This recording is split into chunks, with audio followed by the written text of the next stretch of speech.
Shashank, over to you. Yes, sir. So good morning, everyone. My name is Shashank, and I work as an AI researcher at CellStrat. So today I'll be talking about the Omnivore project. So it is a project under Metaverse Pack that is available on CellStrat Hub.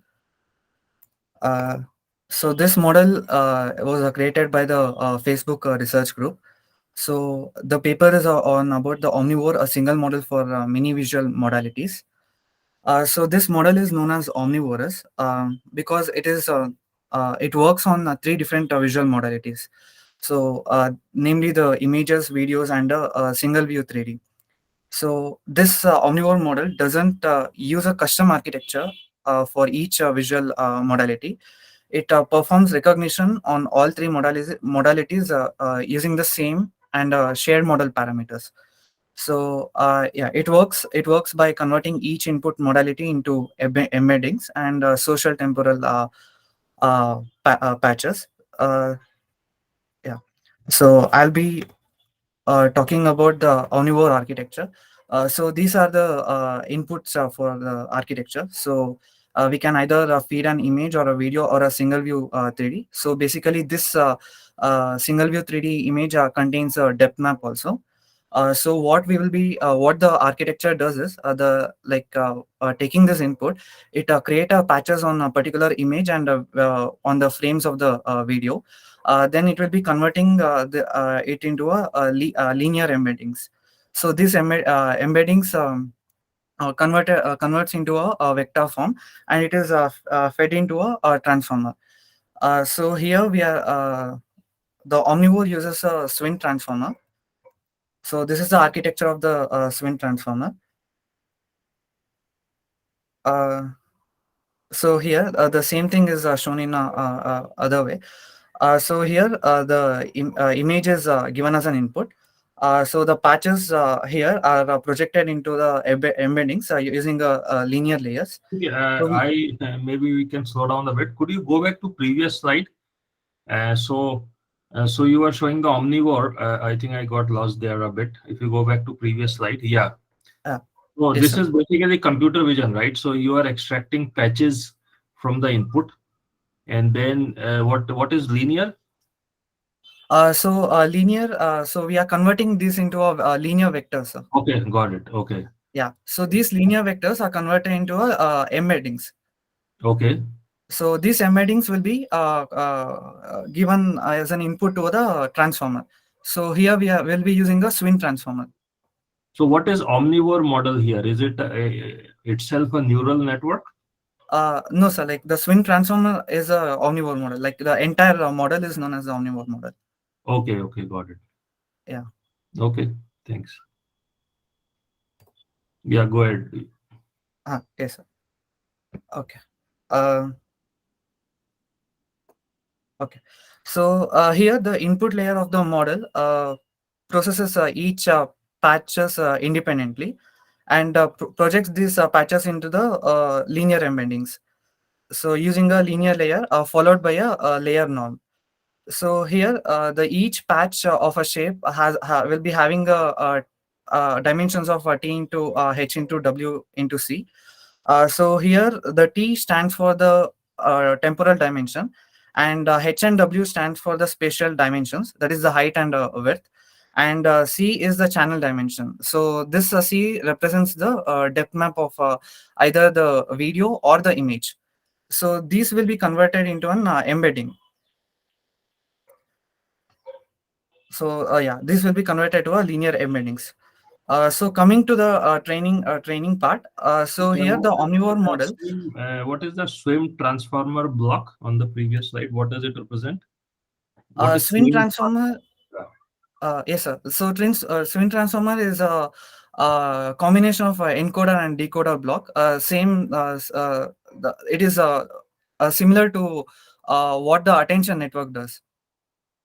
So here they have used that transfer learning to change to fine tune the parameters, and so they have actually yeah, to the model they have included this patch merging and linear embedding, and this whole architecture is known as a swim transformer. So it Okay. is a combination. So Swin Transformer is a specialized kind of transformer neural network, huh? Yes, sir. Yes, sir. Okay. Yeah. So you are operating on multimodal input. So voice and sound and time, huh? Uh, yes, sir. Yes, sir. Because video is a contiguous stream of frames. So there is a Yes, temporal or streaming. time dimension. There is height and width, and you're also operating on sound of it, huh? Or voice. Actually, I'm not considering voice, sir. But I'll be considering the depth of the video, like the distance between the video frame and the object present in a surface of the video frames. Okay, got it. Yeah. So yeah. So this is about the training part. The Omnivore creates a single embeddings. Let us call it as with a function of f of x is equal to 5. So for multiple inputs, that is for video and images and other things. And so we'll be training this model using a collection of classification tasks. That is the inputs like xi and yi. This represents the visual input of the images and the videos. Here are the data set that the model uses. So the first one is the ImageNet 1K data set for the image classification, and we'll be using the Kinetics 400 data set for the action recognition.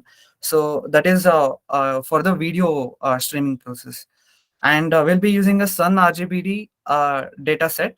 This is for the 3D scene classifications. Okay, coming to the optimization part. So the model is so the omnivore model is trained to minimize the cross entropy loss on a training data sets using a mini batch stochastic gradient descent. So experiments have been done with two different mini batch construction strategies for stochastic gradient descent. In the first strategy, the model construct the mini batches from each data set separately. So so that it will be easy to implement, and but although also alternatively, training the data sets have potentially led to training instabilities. Hence, we also consider a second strategy, the which constructs a mini batches that mix the samples from all the data sets. That is all three data sets. So ImageNet, Kinetics, and Sun RGBD data set. This is about the Swim Transformer architecture, and the Omnivore projects also contains a second model. That is a single model master pre-training on images and videos. There here we have converted it into patches, and additionally we'll be having the model like we'll be masking the particular frame or the images. In this Yeah. This is in OmniME, we'll be using the visual transformer. That This is the basic model for computer vision process. So here we'll so the basically the vision transformer is a model which will be used for the image classification that employs a transformer like architecture uh, over the patches of the image. So an image is so here the images are split into different patches. So even this will be linearly embedded, and additionally we will be considering the position embeddings, and this will be resulting in a sequence of vectors, which will be fed into a transformer. So this is a transformer. uh, yeah. So this is the overall architecture of the visual transformer. So basically this is an image, and so we'll be splitting this image into patches. So initially we have to fix the size of the patches. So here in the model they have considered like a 4 into 4. So and so that it will be easy for the model to perform well. And next will be we have to will be flattening the image patches. So that will be arranging it in a linear order, and will be creating a lower dimensional linear embeddings from these flattened image patches. So this will be included with the positional embeddings. So positional embeddings will give the position of a particular pixel in the image. So and later this will be fed into a sequence as an input to a state-of-the-art transformer encoder.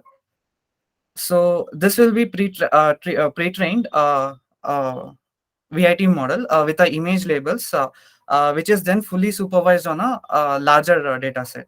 So later we'll be fine-tuning the downstream data set for image classification or the video frame classification. So basically, the difference between a Swin transformer and a visual transformer is this multi-head attention network. So this is a particular encoder. Uh, the only difference will be is shifting this multi-head self-attention layer with other three layers. One is the multi-layer perceptrons, and other one is a layer norm.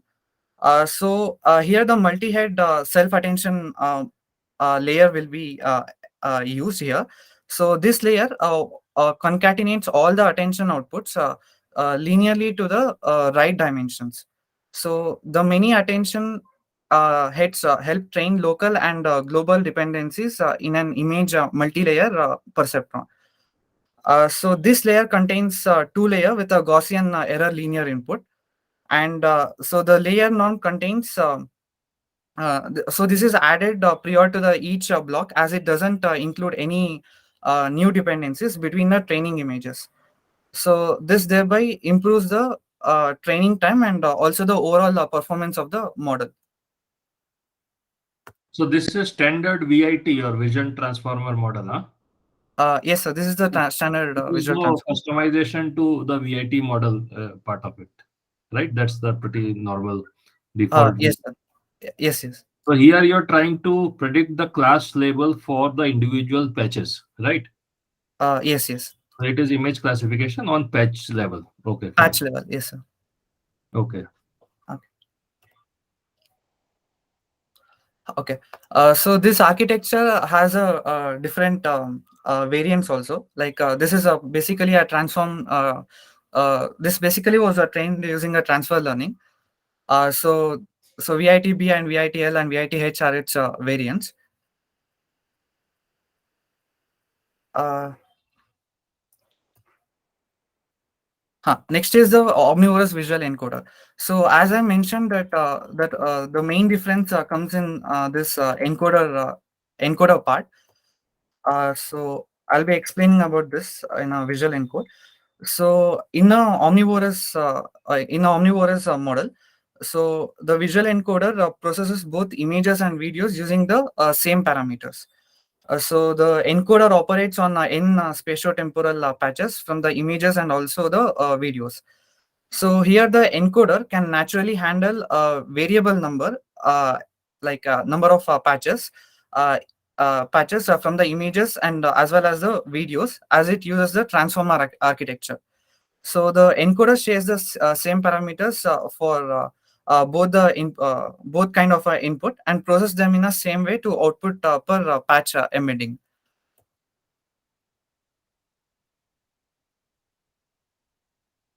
Uh, Can you repeat the previous slide? about So the omnivorous visual encoder, yeah. sir. Okay. So in the omnivorous visual encoder, what we'll be doing is like we'll be getting the encoder operates on n spatiotemporal patches, that is from images and the videos. So the encoder can naturally handle the n number of patches from the images and as well as the videos, as it is similar to the transformer architecture. So basically, I will be inputting the only the patches here for the encoder part.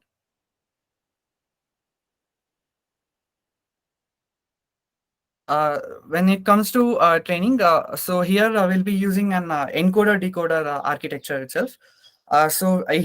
Here will be using the masked subset of the input. So here we have looked into a encoder part. Where we'll be inputting the patches, and in the decoder part, will be input. The decoder part gets the input from the encoder. Here the decoder predicts the pixel values for the entire input, whether it is masked or unmasked pixels. So, and the model is trained to minimize the reconstruction error for the master part of the input. So, and also the model is evaluated with the encoder by a transfer learning. Here is an example of the omnivorous model. So here I'll be playing a video. So this video is about egocentric perception. So this is captured using a egocentric. It is an egocentric video. So so this will be looking like this, like a person's self point view will be captured through the camera. So based on the person doing an activity, so our model predicts 5 labels. So basically, so it shows that jumping style, dancing and dancing ballet, and break dancing, and juggling balls about robot dancing. So yeah, so this is about the output of the model. So this prediction is for the entire video, it will give one label. Uh, yes, sir. Like it will predict the 5 labels actually. So can we also call it video captioning? Well, No, sir. We cannot tell that it is a video captioning because it only recognizes the activity with 5 different outputs. So no, not text speech captioning, but basically you are labeling the video, right? Or you yes, are just extracting activity from this video, what is going on. Okay. yes, yes. So what if it is a very long video, like half an hour, 1 hour? Then it will predict one label or many labels. It will predict many labels. No, it will predict five for an instance. But how Yeah. how long of this video should it be? Like a 2 minute video, 1 minute, 1 hour? It should be a 2 minute video. Not Okay. more than that. Like it doesn't predict the more number of outputs here. What about if it is a long form video, 15 minute, 30 minutes? Okay, so long form video. The what model does is it will it will take the instance of every 2 minutes of the video, and it will share the output. Okay, it will do it in 2 minute chunks of the video. Okay, Yes, yes. got it. Okay. So it's basically activity description in a 2 minute video patch. Okay. Yes, sir. So these are the five probabilities. Are you saying jumpstart dancing is the highest or all five have equal chance? Sir, actually, it is a probability most of the part. Like it doesn't every time it doesn't give the exact activity, but out of 5, almost every 3 predictions will be properly mentioned. No, I mean, are these in order of probability or they are just parallel, the five Uh, out? in order of probability, sir. So the highest probability is assigning to jump style dancing, the Jump second style as dancing. dancing ballet. Okay. Yeah, the fourth one is not right. Like juggling balls is not Juggling balls is not proper, and robot even the dance. robot dancing also. So first three could apply. Okay. Yes, sir. Yes, yes. Okay, interesting. So how do you use this in metaverse? Yes, sir. As I said here, it performs well on only the egocentric videos.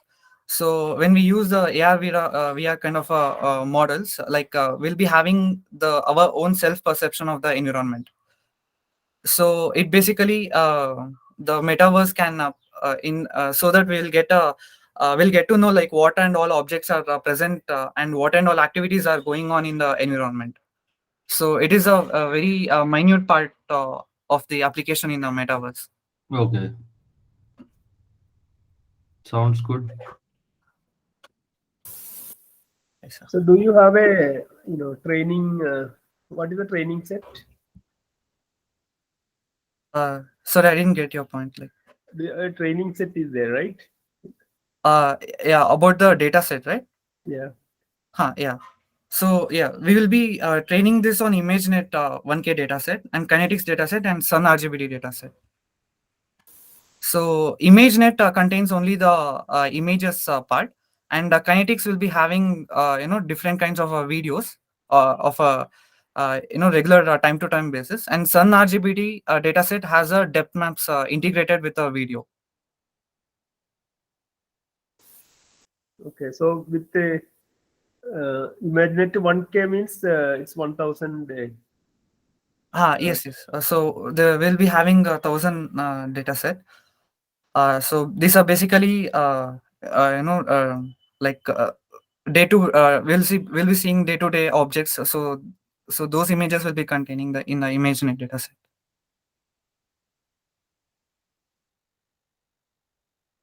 Okay, there is one question. Can we get the probability percentage of those five, label outputs?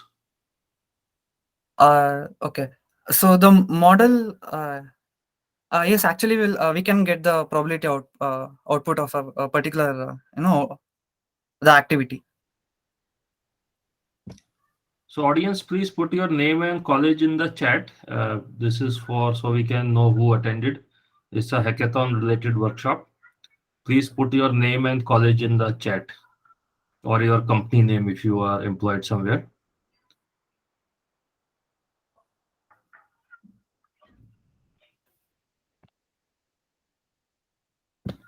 Okay, meanwhile, audience, any other questions for Shashank before he shows the product demo? It's a full stack product, Shashank, today? Yes, sir. Yes, sir. I'll be showing the code and I'll also show the app. Okay. Is all the models open source, like, or do we have to have some subscription or something? Yes, yes. All the models are open sourced. Yeah. So by It the is way, from Facebook research. So we'll be having the Omnivore model and the Omni MAU models. So there are total 2 models here. so those who are participating in the RV AI hackathon are welcome to adopt this idea and other, hackathon workshop ideas as your submission into the hackathon, and then you can also take help from the respective mentor like Shashank here for that product in your hackathon. So we have been doing these workshops every Sunday, and you can take these as your entries into the hackathon and enhance these products. So it's a full stack product which you'll see today. Please put your name and college or company name in chat for attendance tracking purposes. This has been asked by the RV faculty team to get attendance from these hackathon workshops. So request you to put your name and college. Yeah, Shashank, you can go ahead. Yes. So now I'll be showing the code demo. So this is a CellStrat Hub platform. So I have already started my instance. I'll be launching my Jupyter notebook.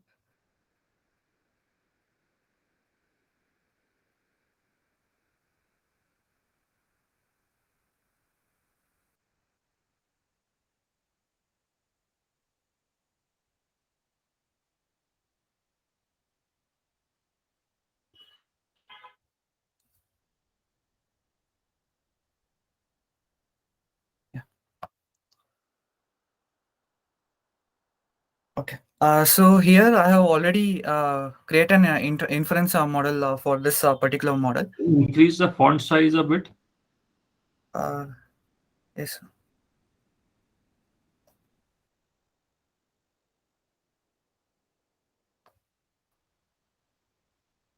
Yeah, a bit more.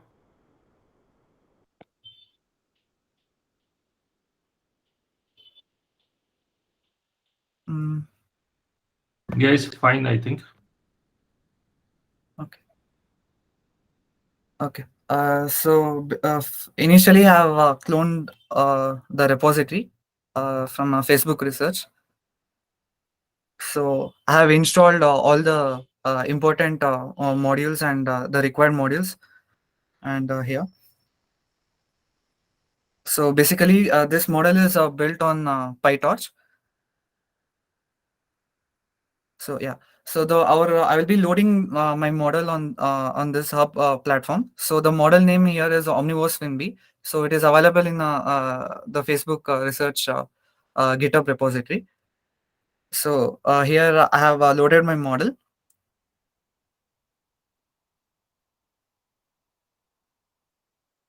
Okay, these are my data set. So I'll be using the pre-trained model, and also this particular data set, that is a kinetics data set. So this data set is of video source format. Here for the processing it more faster, like I'm decreasing my frames rate, and also I'm setting the sampling rate also to just to make it a CPU compatible model. So here I'll be downloading my dance MP4 file. So basically it contains the same video that you watched in the presentation. So yeah, so here I'll be making the predictions. So I'll be loading the models with a video as an input, and it will compare to the validation set of the this kinetics data set. So these are my predictor output, which have which I mentioned in PPT. So I have also deployed this code as an API in the CellStrat hub. So yeah, this is the app that I have built on Netlify.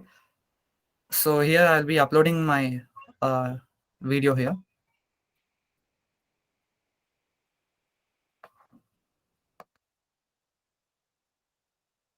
So this is a React app on Netlify. Huh? Yes, sir. This is on CellStrat Netlify? No, sir. No, sir. It is different. Okay.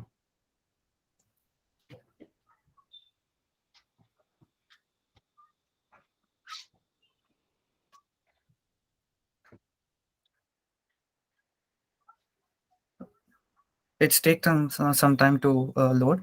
So the API was launched on CellStrat Hub API Marketplace? Yes, sir. Not the marketplace. Like I have just deployed on the hub. So, Okay, so it's not yet on our public marketplace. no, sir. No. Okay, I think we want to do that.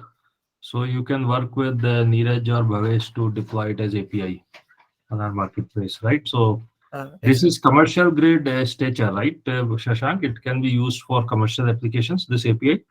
Yes, sir. It can be used for commercial applications. So we should then launch it as API on our marketplace for public consumption. Even hackathon teams can just call the API and focus on front-end architecture, right? Yes, sir. Yes, sir.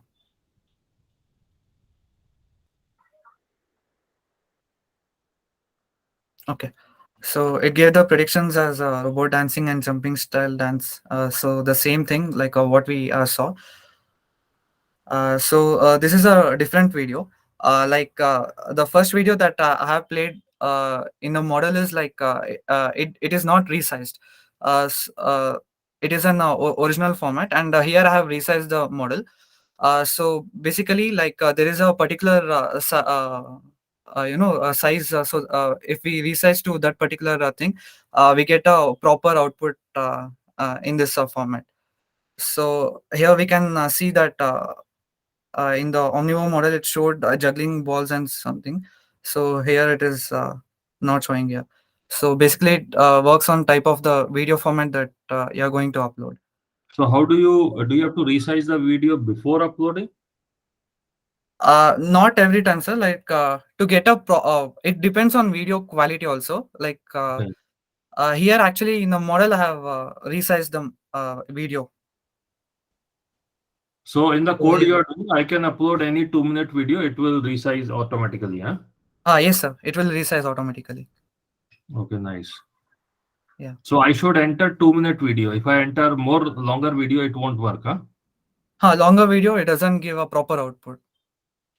Okay, Like it fails will to. stop for 2 minutes itself. What about 5 minutes video? It won't work? No, sir, it won't work. Got it. Yeah.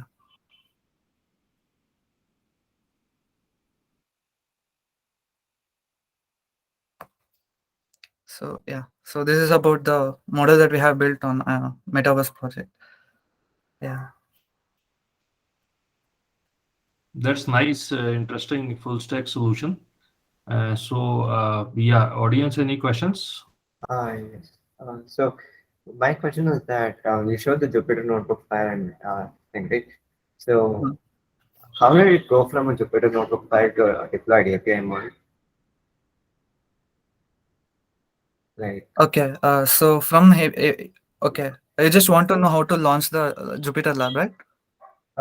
no, I mean, how did you connect the front end to the backend? Okay.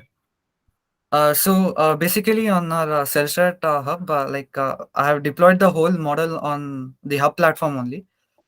So we have a separate deployment stack here. So I'll show the code here. So this is the deployment code. Okay. Yeah. So here I'll be taking my API key and the username, and I'll be mentioning my endpoint, and I'll call a request from the hub API, Okay. and and later I'll be loading the input here, Okay. and so this is the code for a resizing part.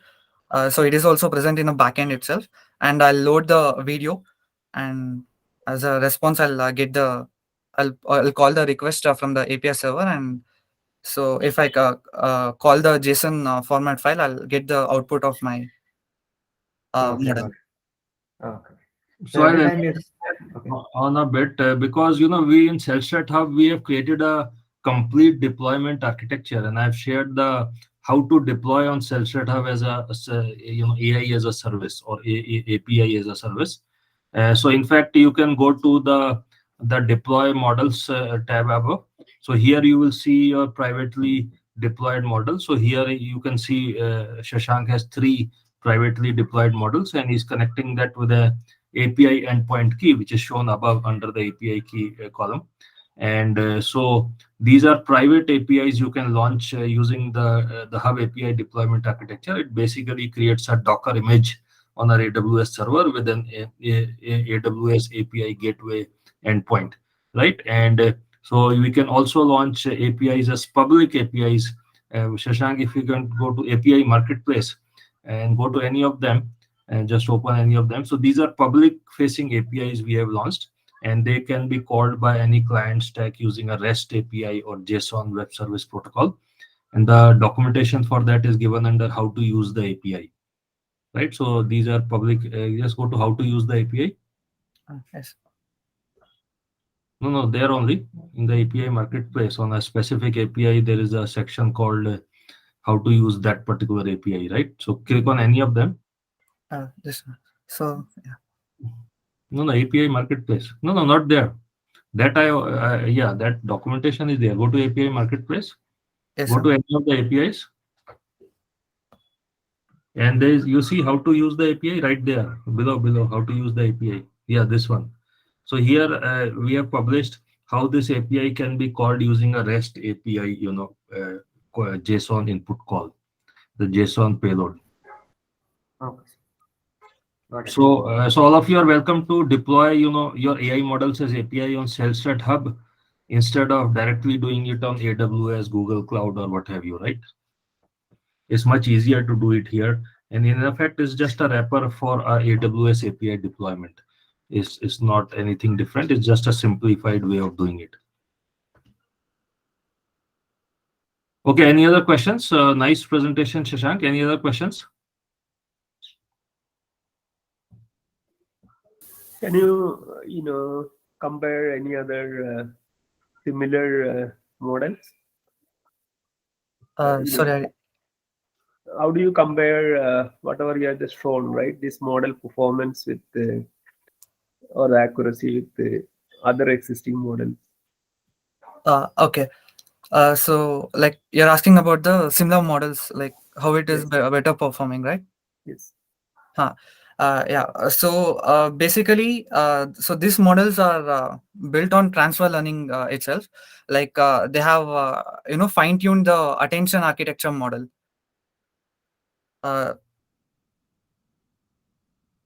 Yeah, basically they'll fine tune the attention architecture model.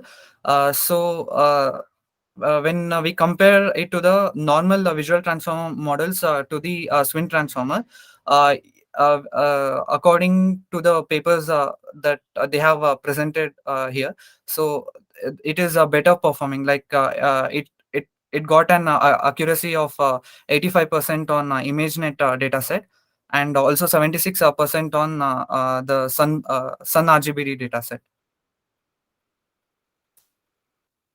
Okay. And why it is called a swing? Okay, Swin stands for shifting window. The patches will be shifted. It actually, the name is originated from the padding. So we'll consider the image. We'll be dividing into images into different patches, right? So each of the four patches will be considered as a one window, and the encoder will parse those windows in a linear order. So hence it is known as a Swin transformer. So Swin transfer the a sliding window. So Swin is full form for sliding window. Okay. And the localization position also it is capturing, right? Sorry, what? The localization, I mean the positioning, the coordinates and other thing, right? Sorry, I'm unable to hear. Do you see when they do the transformation, right? The visual transformation. The position of that object also important, right? Position also important. So for that I will be using the positional embeddings. Oh, okay. In the visual transformer, along with the linear embeddings, I will be having a positional embeddings, which will be having the data of the position of the object or something. Okay. So the transformer takes both the position, right? Position as well as the image intensity or whatever. Yes.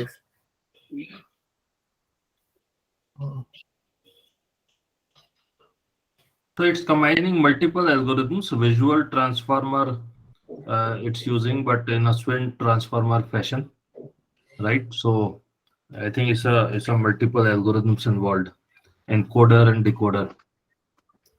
Yes, sir. Yes. So visual transformer, you are trying to get the patches, right? Patches and position of the patches, right? Yes. Okay. So you are not using, because visual transformer has a lot of limitations, right? Like if the small image is not giving good results and things, right? So you are not using that. It's just Yes, for sir, encoding purpose. Encoding purpose, right? Okay. We are not, we will be not using the a proper visual transformer that has been available. So here, according to this Omnivore model, they have fine tuned the model according to the images they have given, like the data set they have provided. So basically, these two models are built purely on transfer learning concepts. Like they have taken the pre-trained model and they have fine-tuned the results. You can switch back to that relevant slide, Shashank. Yes, sir. So they have not used the original visual transformer, I think, Monimoy. They have adapted it to or customized that architecture to this particular use case. Okay, got it. Yeah. So here you can see different kind of variants, right? So these particular variants are trained on different kinds of data set, like not only on the ImageNet 1K data set or something. So these models has a particular performance on particular data set, and they have fine-tuned results actually.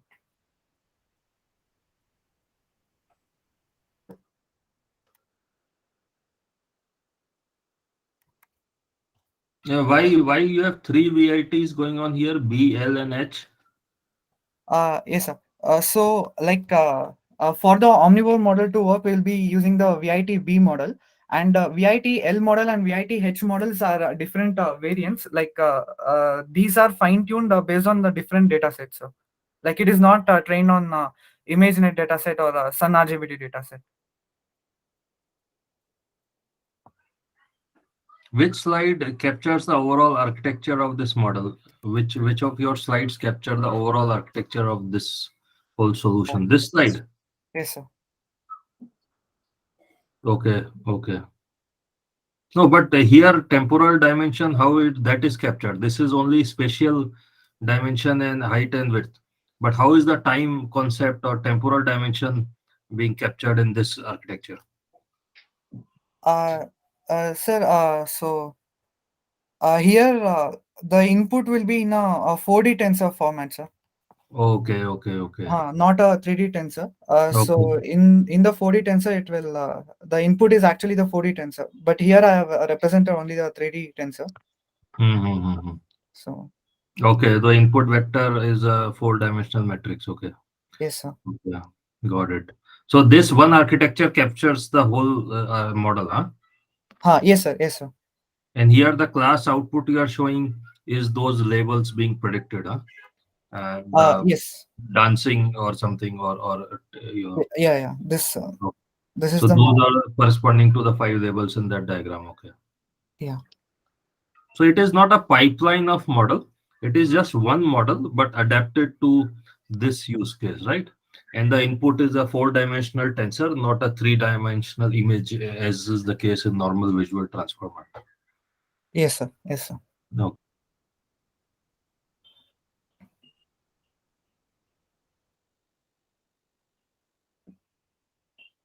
Interesting. So any other questions, audience? So, Shashank, just a wild thought here. We are looking at generative AI with stable diffusion daily nowadays, right? Uh, Yes. so, uh, so this has no bearing on generative artificial intelligence, right? This doesn't generate anything. It's just a video classification. Yes, sir. Yes, sir. It's activity classification. Actually. Yes, sir. So, are you saying video classifier is different than an activity classifier, or they are same one and the same thing? No, sir. Actually, these two are different. Like activity is different and video is different. Yes, video classification would be whether it's a horror movie, comedy movie. That's different. So Yes, sir. this is actually classifying the activity itself in the video. Okay. Yes, sir. So the two particularly, it mainly focuses on the egocentric perception. What is the meaning of that word? So egocentric perception is like how a person can, like how a person views a particular environment at a particular point, like the vision what we have properly. So basically, instead of having a two-dimensional, two-dimensional, three-dimensional video frame, we'll be having the four-dimensional, so that it can measure the distance between the object from the surface of the frame. So actually, it is called as egocentrism. It is termed as egocentrism. Okay. Any other questions, audience? Very interesting presentation by Shashank. Where can we see the code? Like, is it public or? So if you are a hackathon team, you will have access to this model. You can in fact even submit it and adapt it for your application. You can even take Shashank help as a mentor for your hackathon entry. Where can I contact Shashank? Is there any LinkedIn or? Aditya, are you part of our RVAI hackathon group? Yes, sir. So he is on that. I'll just share Shashank's contact on the hackathon group. Okay. So let me share the hackathon, registration form with you all. So you all can register for hackathon, and you'll be added to the hackathon WhatsApp group, right? And you can be then get all of these projects and participate in the hackathon. So please go ahead and register, on the hack. Yes, yes. Through Dhiren, you can adapt this model for different situations. Yes. In fact, if you are participating in hackathon, we would request you to not just present the solution as it is. You will have to obviously value add to what the mentor has started, right? You cannot just take that project and submit it as it is, but you can take mentor's help to adapt it to a particular application or solution. Any other questions? Again, I'm sharing the hackathon link.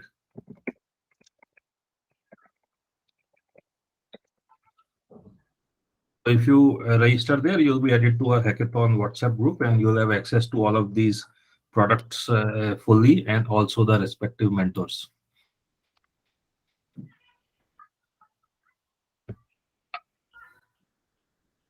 Any other, and let me tell you, Mr. Shashank here is a 4th year BTech student at BMS.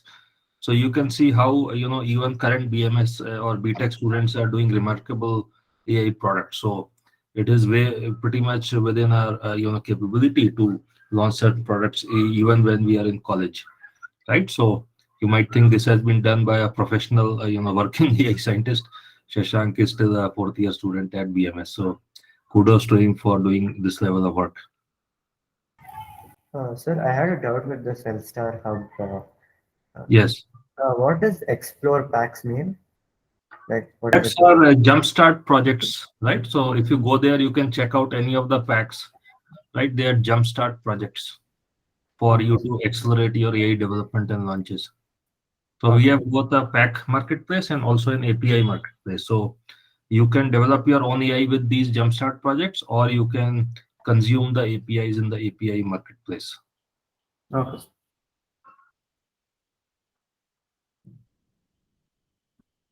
Any other questions?